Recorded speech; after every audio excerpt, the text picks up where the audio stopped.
While Prince Harry may still be ongoing with his battle with His Majesty's Home Office and, of course, the British Metropolitan Police about his ongoing security when he comes back here to the United Kingdom, seemingly there's bigger issues, very much more closer to home, regarding the Prince and Princess of Wales. As ever, let me explain. Hi, good morning. Nice to see you. I hope you're well. Let's have a wave today. Isn't it beautifully sunny? I know. Can't believe it. Can you?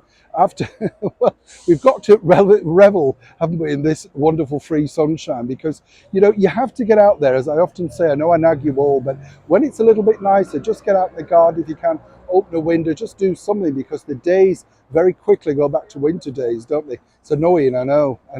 Oh gosh, don't get me going. You just feel so much better in the sun. Don't worry. Got sunscreen on or whatever you call it. You have to, don't you? Particularly when you're fair. Not allowed to be fair though, are you now? Light-skinned, whatever you call it. Anyway, back as ever to your breaking royal story of the day. Fascinating story this when you think about it because as we now know, Meghan and Harry are still battling allegedly for their security when they decide, if, whenever, back to the United Kingdom. In fact, Harry is still steaming ahead with that particular battle with the Home Office, costing the taxpayer thousands of pounds. Well, as ever, we have to say allegedly. But what would he care? It's not his money, is it? What is fascinating, I think, really here is that when you consider the security issues surrounding the Prince and Princess of Wales, you see, recently the Prince and Princess of Wales were on a walkabout and their security teams were alerted to this rather could have been dangerous situation that emerged with the princess. A lot of people aligned to the fact that there was this particular gentleman, if you recall, just leaving the pharmacist when they went to see the pub in Soho. That wasn't necessarily too much of an issue, although Catherine did look rather worried. I mean, why had nobody checked out that pharmacy? That guy could have had anything in the bag. But it was this particular situation that really concerned senior aides, the security teams regarding Catherine.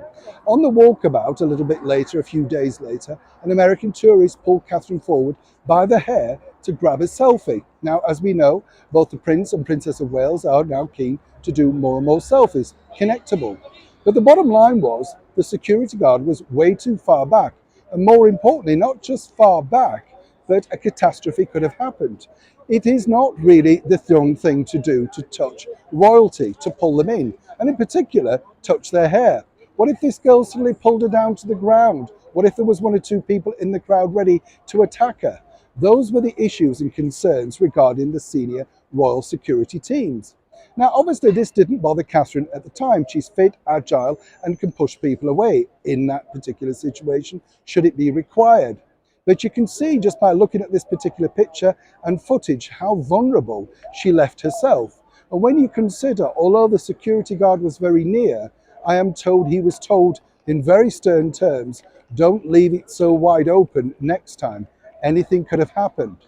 As I told you recently, when people were talking about the Diana ring that Catherine was wearing on the royal walkabout, you do understand now why certain jewellery is in fact paste, fake. If someone got that close, got the ring away and threw it away, how hard would it be to take it back? Either way, it's worrying times in the world of security for our senior royals. It's a developing story, and as ever, when I know more, you'll know more.